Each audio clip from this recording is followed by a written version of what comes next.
Welcome to the Black Gems Dive In podcast, the podcast where we dive deep into conversations about inclusive cultures and everything DEI. Your co-hosts are Akua and Kendra, and we're thrilled to be your hosts as we explore the crucial topics shaping our workplaces and communities today. In each episode, we'll unpack insights, share stories, and engage with experts to foster a deeper understanding of how we can create more inclusive environments where everyone feels valued and empowered.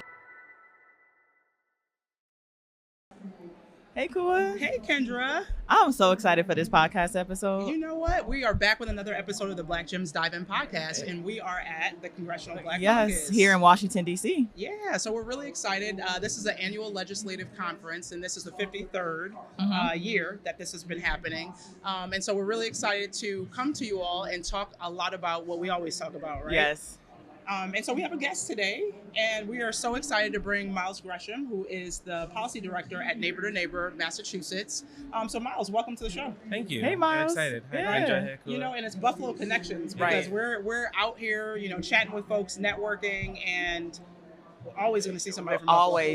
Always from Buffalo. I mean, one thing about Buffalo is that we show up, we show out, right? And we care about deep-seated issues. Absolutely. And being here in D.C. and convening here, especially, you know, nation's capital, but also going to Capitol Hill yesterday, talking to some folks. It's just really great, positive energy, especially going into this election season. Absolutely, right? And so it was a random incident, you know, yesterday, and so we were going to this unbought and unbossed session. Yep. Right. And this was a session that was started by Shirley Chisholm. And I forgot the name of the organization, but it's Black Women for or Congressional Women. Yeah, or something like that. Black women.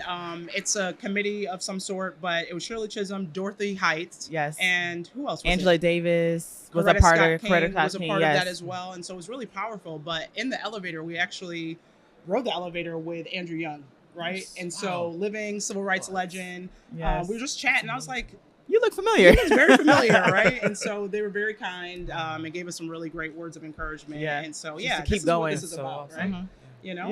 Yeah. So we normally, we're going to follow our regular format. But before we begin, Miles, can you just introduce yourself to our listeners? What do you do and the importance of this conference? Of course. Can I ask us a brief question? Yes. This is my first podcast. I'm very excited. Oh. Am I supposed to be doing this, like looking at you like we're having a Yeah, conversation? yes. Or do I look at the... Yeah, Okay, sorry. yeah. Sorry. Apologies. to the This is production. live. This is what happens All right. live. So, hello. My name is Miles Gresham. I'm the policy director for Neighbor to Neighbor Massachusetts. Neighbor to Neighbor Massachusetts is a two-part organization. We have a 501c3, which focuses on issue-based campaigning and power building, and then a 501c4, which focuses on running independent electoral campaigns for candidates in Massachusetts Nice.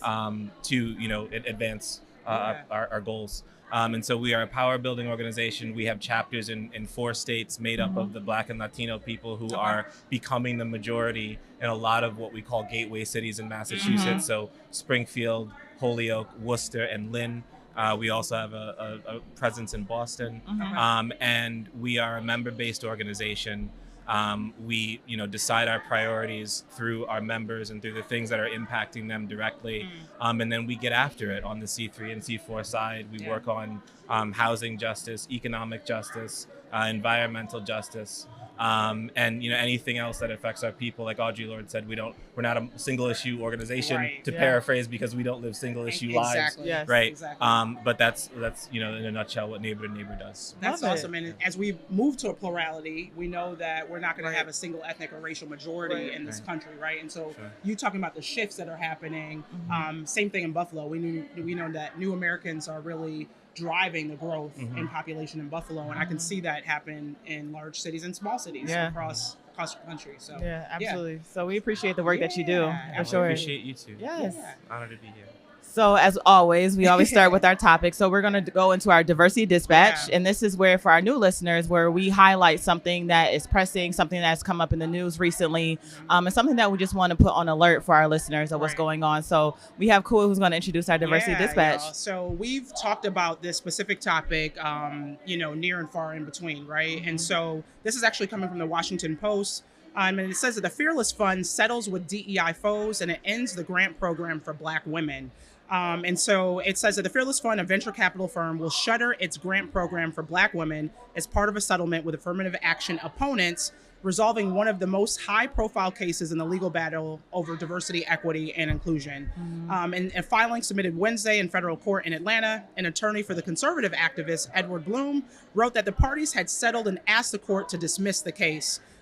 This is the guy who also helped lead the court challenge for Harvard University, right? For affirmative action at the education level.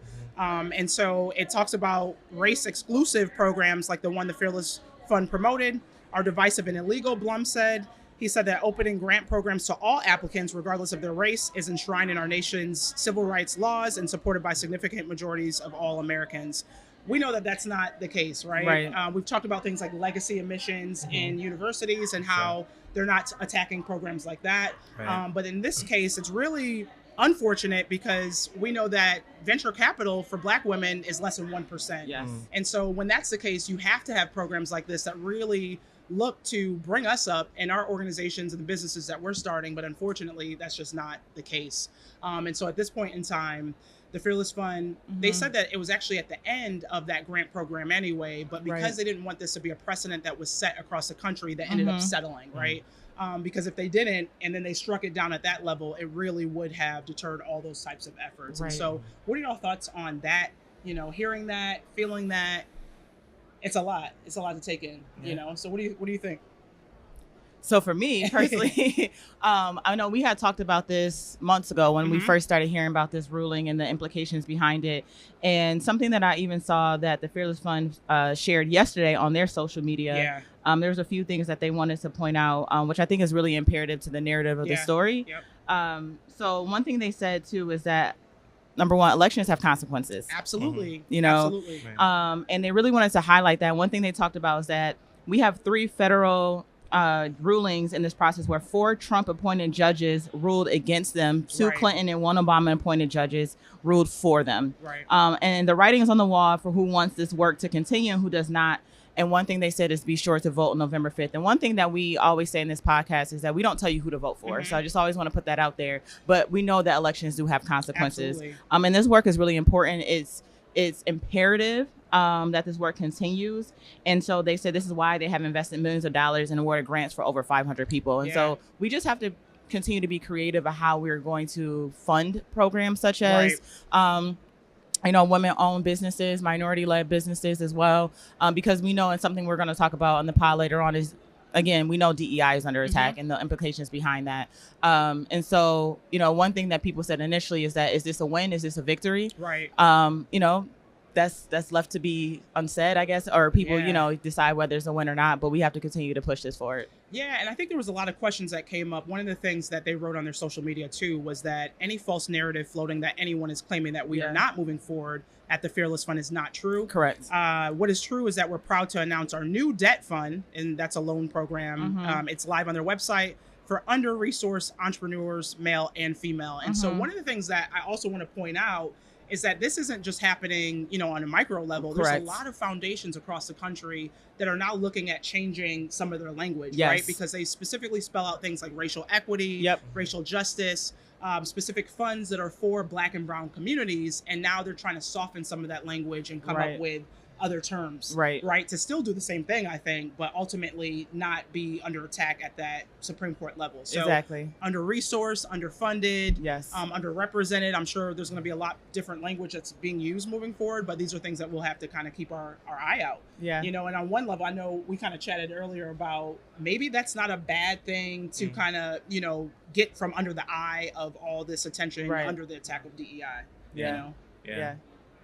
Yeah, I think because of the history of the country, like, we'll always be under someone's eye, unfortunately. That's always going to happen, right? But, you know, I think that, like you said, there are ways to, you know, modify language to make it, you know, legally acceptable. And we're not offering legal advice either, by the way. But modifying it to make it, like, legally acceptable. And so people are looking at doing that. But I also just want to say, you know, there's also a lot of fear, right, from companies, from foundations. And that fear, that sort of attack on DEI that is, you know, represented by what these Trump-appointed judges are doing, that's represented by what the aims of Project 2025 are, right? That kind of pushback against DEI is causing like we don't want it to cause like a snowball effect. And so I think that's kind of the fear, right? Exactly. And like it's important, I think, to point out, and I don't want to go too much into it now, but like DEI and affirmative action are two very different things. Absolutely. And affirmative action, when the Supreme Court made its ruling right last year with the SFFA case, they didn't actually touch Title VII. They didn't actually touch the effect of affirmative action on employment. This was about schools, and it was about race-based quotas, right? And so there's language even in that decision that says you can still consider race, right? Most DEI programs are not affirmative action programs, right? And so this idea that you have to back away from racial equity altogether is more fear than actual substantiated by the law right now. And one thing, and to your point too, one thing that we've been seeing is that many colleges and universities as well, you're seeing the enrollment dip when it comes to diversity in their numbers for their freshmen and sophomores and so forth. You're seeing those numbers dip, right? And I think, again, it's that fear, right? So even when affirmative action came to play with the ruling last year, so many colleges spoke up and said, we're still going to do this work, but we're also looking at the data right now and saying, there's some shifts that's happening, right? So. And I think to your point is based in fear in those implications as well. Right. Yeah. You know, lots to consider, lots to think about, and we'll continue to follow this, right, moving forward. But like they said, elections have consequences. Yes. So we're at this point, and I think it was a couple podcasts ago where we talked about the current vice president nominee for the Republicans, J.D. Vance, and he put a bill forward in Ohio as a senator to ban DEI at the federal level. And so we're not surprised because this is actually a nod to our deep dive, which we're going to get into in just a few. But essentially, that's what they're going to do under the implications of Project 2025 as well. And they all have connections to them and the Heritage Foundation. But we'll get into that in just a minute. It's a playbook. It is. It's a playbook, you know, and this is a page turner next, you know. So before we go into our deep dive, one more segment that we always talk about is our hot topic. Right. And so for our hot topic, we dive into something that everyone is talking about, something that's at the forefront and is also pressing issues. And so for this hot topic on this week, we're going to talk about the presidential debate. Yeah. So I know we all watched the lively debate. There was a lot of commentary behind the debate. It's funny because, like we always talk about, we never tell you who to vote for. And so when we try to bring articles to you guys, we try to get a non-biased view of the articles, but it's very hard. It's tough to do. Very tough and very hard to find a non-biased view for the presidential debate. So this past week, we all watched the debate. And there's an article by NBC News that talks about 6 takeaways from the first Harris-Trump presidential debate. And we'll talk about some of those takeaways. But the article goes on to say Kamala Harris and Donald Trump clashed in their first presidential debate Tuesday in Philadelphia, less than 2 months before Election Day. Heading into the debate, Harris appeared to have more to gain and more to lose. Yeah. So a New York Times Siena College poll found that 28% said that they needed to learn more about Kamala Harris, compared with just 9% who said the same thing about Trump. Overall, Trump led Harris by 1 point among likely voters, with 5% unsure or not backing either. And so the debate covered a wide range of issues and featured a series of intense exchanges between the two rivals. Harris presented herself as pragmatic problem solver and diminished Trump as a wannabe dictator and can't keep his rally crowds engaged. Trump attacked Harris as a radical and frequently returned to his theme of criticizing migration, sometimes veering into conspiracy theories. And so it goes on to talk about some of the takeaways. And before we dive into that, I guess, what are some of the takeaways that you guys have for the debate? I mean, for me, I know it's like we don't want to go deep into it about some of those takeaways, but we know that one thing that a lot of people, no matter what side of the coin you were on, so many people wanted to hear about policies. Right. Yeah. And so we know that people are constantly looking to the website. People are constantly talking about what are the policies, what are some of the issues that are at the forefront of this country. We know, obviously, DEI is under attack. They talked about Project 2025, which we'll get into as well. But some of the policies that we wanted to see more about was in terms of immigration, things that are happening at the border, healthcare. These are things that economics, environmental justice, right? These are things that climate change that are pressing issues. And for me personally, unfortunately, those issues weren't at the forefront because he had to kind of peel back the layers, right? And I was looking forward to another presidential debate. I know yesterday. I don't think that's going to happen. It's not going to happen. I was going to say yesterday they talked about how Trump does not want to have another debate. But I do think that it's important to put out the actual plan and policies for the American people. Yeah, I agree with you. I tend to agree with you that it was difficult to get there. I'm not going to lie. I was very entertained. Yes. You know, I'll just put that at the forefront. What they say is that these debates, I don't know if we can see that they really shift that much, right, in terms of people's thoughts around the election itself. And so we'll see what that looks like afterwards. But what I did find interesting was that after the debate, Trump went to the spin gallery to talk to the press directly. And so a lot of folks had a lot to say about that, right? Like, did that mean that he thought that he didn't do well, so he wanted to go and give more information and really attack his opponent, or vice versa? And so I don't know what your thoughts were. What are you thinking? There's a lot to say, I'm sure. It was interesting. Yeah, it was very interesting. You know, you talked about enrollment at colleges dropping, right? And I think Kamala is a great reminder that HBCUs are always an option. That's true. So, very true. You know, that's my first thought. Yeah. My second thought is that, you know, she was the top prosecutor in one of the biggest states in the country. Absolutely. Like, I wasn't surprised that this went this way. Right. You know, one of the things that Trump has always done is kind of steamrolled his opponents in debate just by bluster and by name calling, and that's something that, you know, prosecutors are kind of used to dealing with when they prosecute people. That's so, you know, I think she wasn't. I think she was the least flustered of anyone I've seen to debate go up against Trump, and I think that came across clearly to most viewers. It seemed. Right. I mean, I can't read the tea leaves any better than you all or Nate Silver or anybody else, right? And we never know what happens until the election. Right. I don't trust polls really. Right. No. You know, after the last election, to be honest. Right. But you know, it seemed like she, she more than held her own. I think that she baited him often and successfully, and that was you know, good to see. I do think that, you know, both sides were light on policy because there was so much else that she had to kind of navigate, get through, like accusations about her blackness to like every other ridiculous to, you know, the plight of cats and dogs in Ohio. There were all kinds of things that, you know, kind of like you know, devoid, you know, distracted people from policy conversations. But I think it was interesting. I do think that, you know, people deserve another debate, but I agree. I think you know, Trump saw what happened in the first one, and is, you know, I think someone in his team, you know, he did get elected president. Like, you know what I mean? They're not. I hate to say this, they're not like totally incompetent, right? And they saw what happened, and they're trying to protect their guy. You know what I mean? So we'll get another debate. Yeah. I think also too, to your point where you said, you know, he was elected before, right? And it's interesting because I remember in one instance they were talking about healthcare and Obamacare, and they said, "What is the plan?"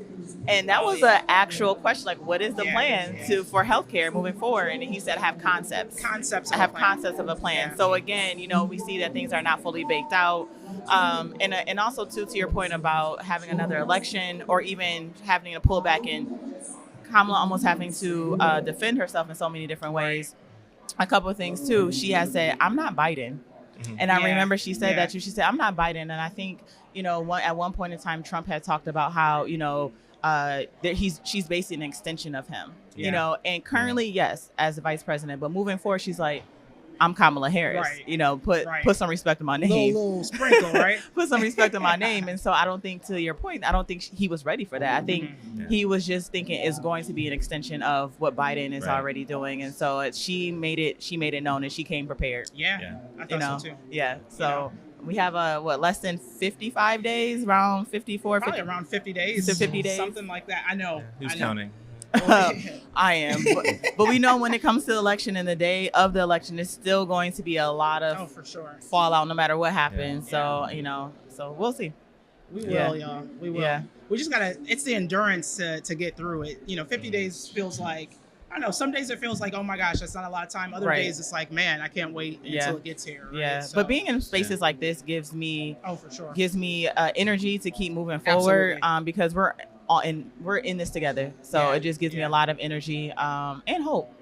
Yeah. So the work still needs to be done. For sure. At the end of the day, the work still needs to be done. And we've met so many people who are doing the work, Yes. right? And talking about what they're doing on their local level, which I think is really important as well. I think, just being able to be near that and close to that is very inspiring. And it also makes me think about, remember when we met Stacey Abrams? Yes. Where she talked about sometimes like the pomp and circumstance around people, like we put them on a pedestal, but the reality is we all have the ability to impact and affect change, right? Sure. And so this is what this reminds me of, seeing folks on the ground doing the work.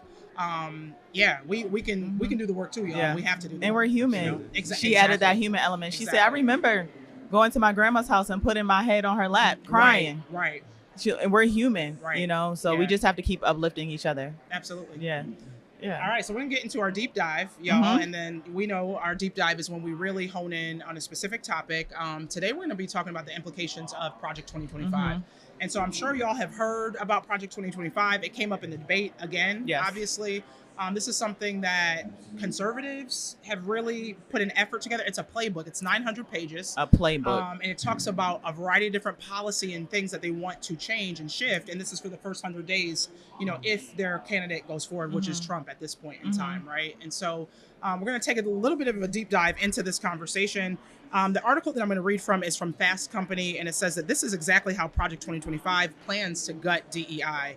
And so just an update, we know that Paul Dans was the executive director over Project 2025. And earlier this month, he announced that he was stepping away from the Heritage Foundation. That was because all the hoorah around this plan and folks really saying, y'all need to hone into this, get an understanding of what they're trying to do. And so at the conservative think tank, that's the Heritage Foundation, he had been tasked with directing Project 2025, a multi-pronged initiative to support the next Republican president. The idea was to build a database of conservative players who could serve in the future administration as like a conservative LinkedIn is what they were calling it, and compile a sweeping set of policy and proposals. And so one of the things that we know when you think about Project 2025 is the connection to dismantling DEI programs at the federal level. There's a lot of things that they're really looking at that it relates to that.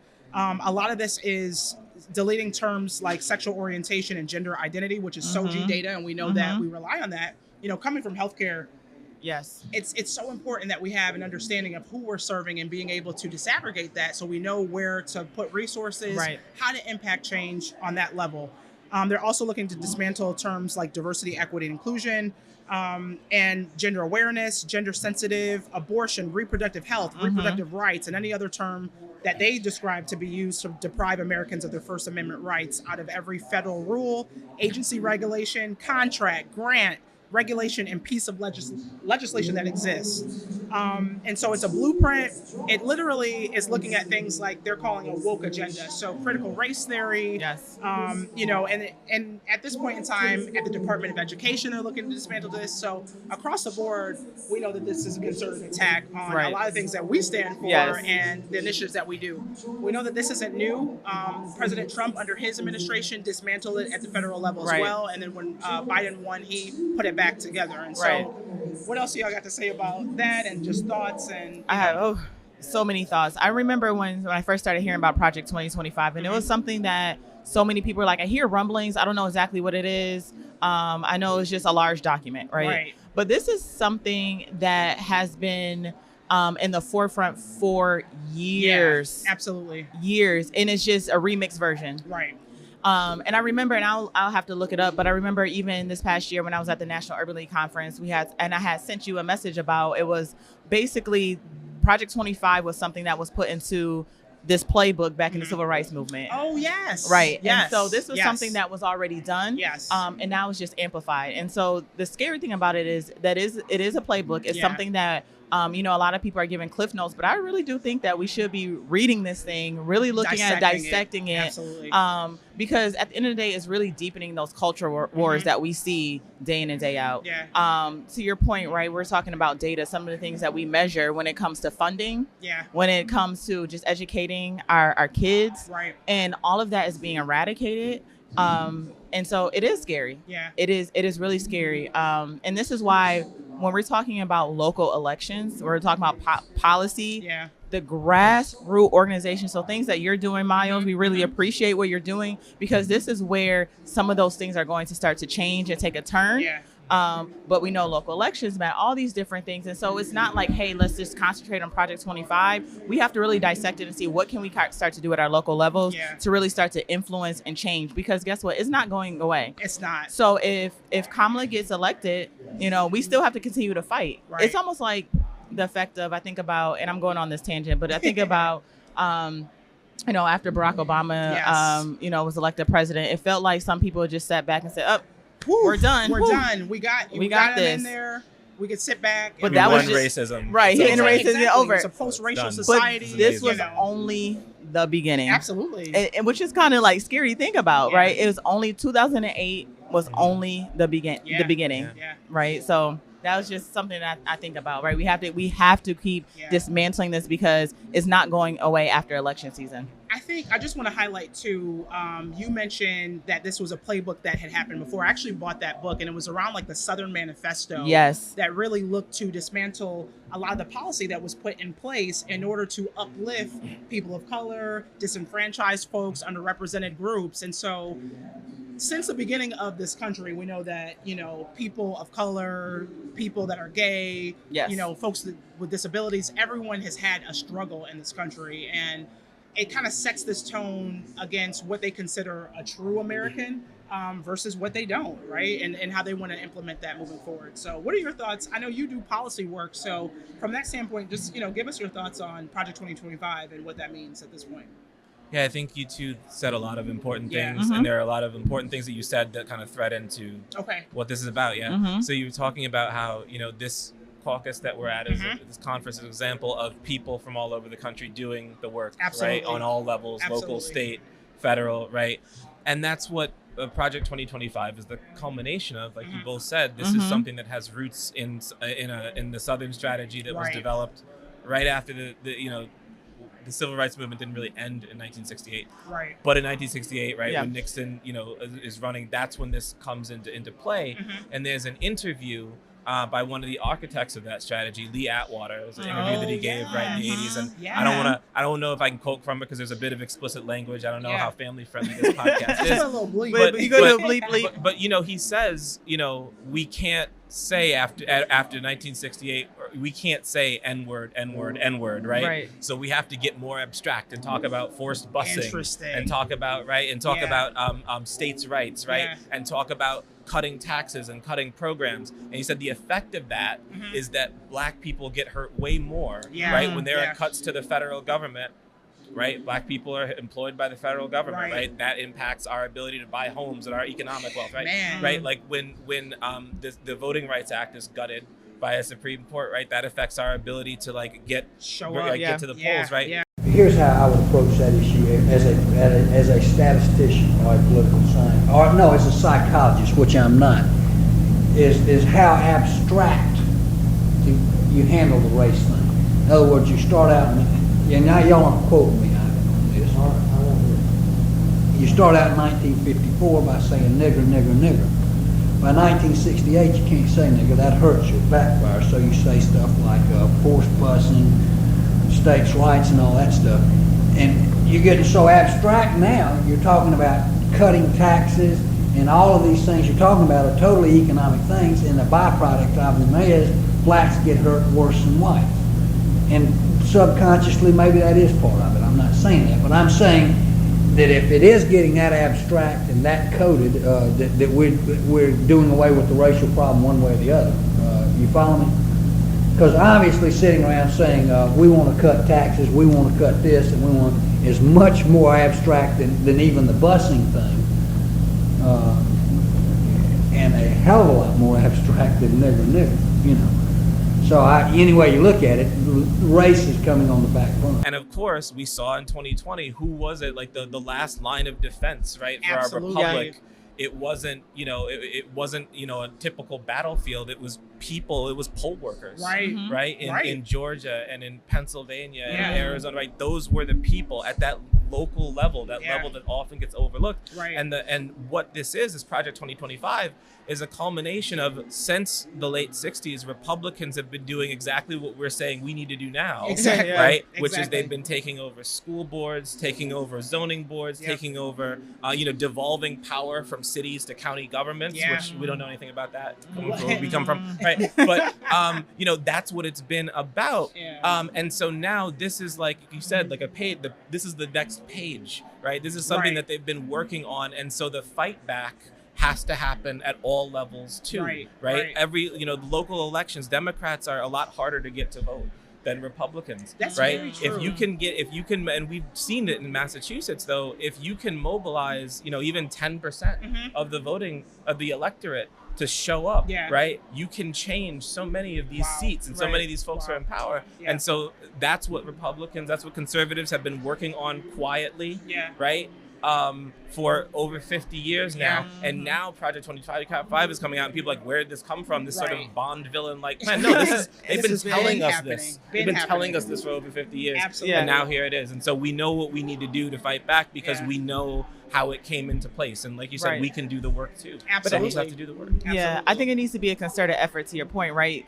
You were saying conservatives have been doing this quietly over years. Right. And, when we talk about the Southern Manifesto, which is Project 2025 prior to what it is now, that really came about after a response to Brown versus Board of Education, right? And so now what is the response of the Democrats? When you're looking at Project 2025, we're looking at all these different things. It has to be a concerted effort, right, to your point and what we're talking about. And so we talked about this in our podcast a few weeks ago. Well, at least I said it in my podcast. I'm like, it doesn't matter who owns it.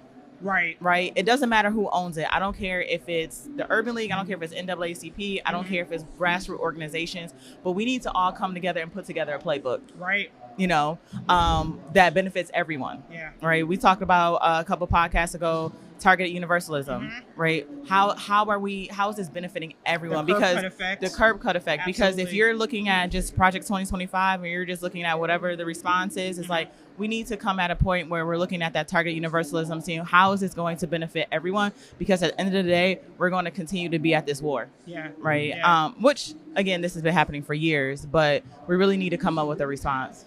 Yeah, we do. And I think, like being here, there's a lot of conversations around policy work and the importance behind that. And these grassroots organizations, we just saw one yesterday that was at the Unbought and Unbossed conversation. Supermajority, right? They're doing the work on the ground, and they're doing phone banking and getting folks, I think they said they made 8,500 calls and had 100 people commit to voting. Yes. So that's 8,500 calls to get 100 people to say, yes, I'm absolutely going to voting, vote. which shows you, to your point, the difficulty in mobilizing. Right. So, we need to amplify that times a million to get folks really excited and thinking about how this stuff is going to impact them. And I think that's the other piece, is that oftentimes we're like, oh, this doesn't impact me, or, you don't fully understand it. And we often talk about how even when we think about things like DEI, we have to take it from this abstract view and bring it down to, level conversation so that folks can say, oh, this is what you mean? We put this in place so that, you might be pregnant, but you're going to have a job when you come back from, leave. Right. You might have a disability, but we're going to make sure that we accommodate you reasonably within an organization. And so all these things where people were like, oh, of course I believe in that. You don't see the connection to that point, at this point in time. So I think we have to spend a lot of times really breaking this conversation down, talking about these terms in a way that people understand how it impacts them on a day-to-day basis and why they should really get out there and vote. Totally. Yeah. Yeah. What you said about 8,500 calls to have 100 Yes. people. That's what we call organizer math. Right. And I was thinking that's actually not that bad. That's less than 10. Oh, really? That's more than 10% of the people they called, actually, right? Yeah. It's not that horrible. Well, 1%, right? Still, it's not that bad. Right. What you said, all that you said is absolutely right. Yeah. It's a lot. It takes more time to say all that than it does to say that like people are eating cats and dogs in Ohio. Yeah. Exactly. And one of the, I'm a card-carrying member of the Democratic Party and proud of it. Yeah. Our party is not as good with narrative. Agreed. Right. Storytelling. And storytelling. Absolutely. Right. And they have to get better at that if they want people to understand. Because right now there's lots of people saying there's not that much difference between Democrats and Republicans. Very true. And when you look at certain things and certain outcomes. If you look at, cities and say, okay, well, this person in charge is a Democrat and there are problems that aren't being addressed, right?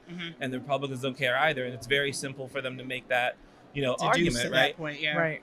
Until bodily autonomy is gutted, right? Because of the people who, right, the folks who got elected, who appointed people to the Supreme Court, or right, until your voting rights are gutted, right? Until and so this is, something that we need to do a better job of communicating to folks. And also, if people are going to build a plan together, they have to talk to each other. They have to be, we also, the Republicans, to their benefit and their detriment, embraced the populist side of their party, right, from the Tea Party first and then Trump, right?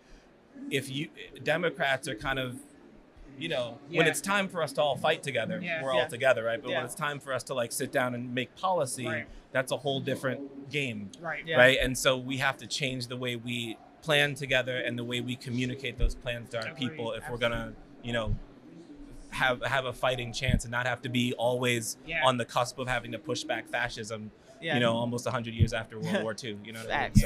Facts.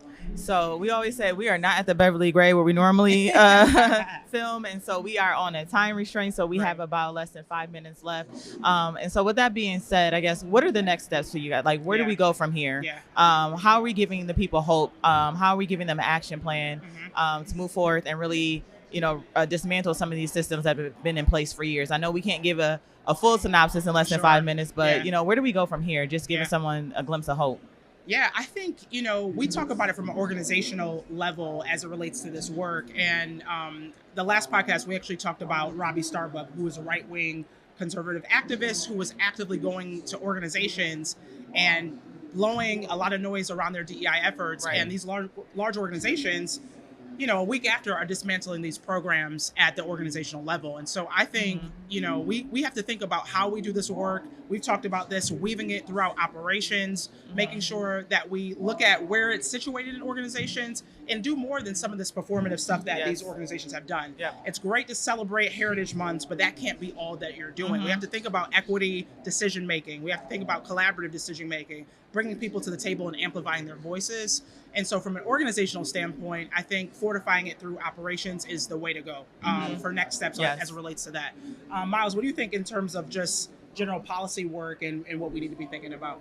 I think in terms of DEI, again, it's important to really be clear on what DEI is and what it is not. Affirmative action is a set temporary policy with, really specific racial goals, right? That's not what DEI is. DEI is about diversity of backgrounds, experiences, right? And again, going back to that Supreme Court case, Justice Roberts said in the majority opinion, it is not illegal to consider how race has impacted someone, right? In considering diversity efforts, right? So it's not, race is not off the table, and being really clear about that in order to push back against the fear, I think is one thing. I think being really clear that, DEI is still legal. One of the things that Democratic attorney generals did is they communicated to businesses after this that, this does not mean that the DEI efforts are illegal, right? And then the other thing is just, what they say about getting off social media and touching grass, right? Like, people are doing this work, right? Like, all over the place. Like, they are doing it without, pomp and circumstance, right? And they are flipping seats, right? They are changing policies, right? There's a person in Massachusetts, I won't plug any of our people, but there's someone in Massachusetts who was he was the first Puerto Rican state senator, right, in Massachusetts, in a city, coming from a city that's heavily Puerto Rican, right? That person was able to pass laws like banning discrimination in schools and the workplace. They were able to get billions of dollars for public housing and for housing, development, right, to address our housing crisis, right? So these policy fights, they seem big and scary and complex. They are so winnable, right? And we're talking about 10% of the vote. Every one of these fights is winnable. We can do this. We can absolutely, and we are doing it. So, Yeah, remembering that is important. I love it. So we always wrap up with our gem of the day. And so, Miles, I know you're new to the table, but we always try to give and leave our people with something just of inspiration. And so, I'll start first for the sake of time. One thing that I've been thinking about is Yesterday, someone said this in one of the sessions we were in, is that we have a moral obligation not to sit on our blessing. Mm-hmm. And everyone has a blessing. Everyone has a purpose. Everyone has a lane, whether it is phone baking, whether it is helping with policy making, whether it's grassroots organizing. We all have a blessing, and we should not be sitting on it because our future depends on it. So yeah. I'm just gonna say my gem of the day is to embrace your own power, right, and influence, and recognize that you have the ability to impact and affect change. At the end of the day, I think that we look at, even conferences like this where we see folks who are Congress people and they're doing all this work from a policy level. We have to get together at the local level in order to push that change forward. So get involved, come out there.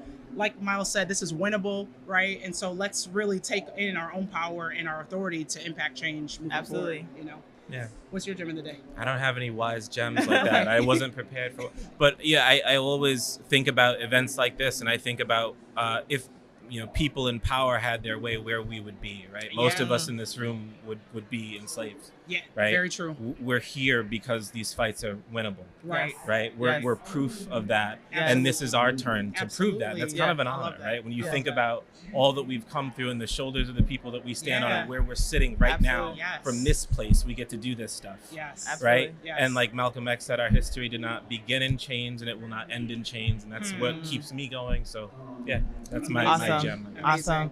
All right. So before we head out, just make sure that you follow us. Yes. Share, like, we are on YouTube, Black Gems Dive In Podcast. We're also on social media, Facebook, The Black Gems. yes. Podcast. We are also on Instagram, and now we are on LinkedIn, and so we're going to amplify that platform as well.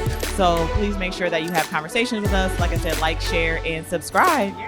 Thanks so much for tuning thank in you. to another episode of the Black Gems Dive In Podcast. Absolutely. See you next time. Bye. Peace.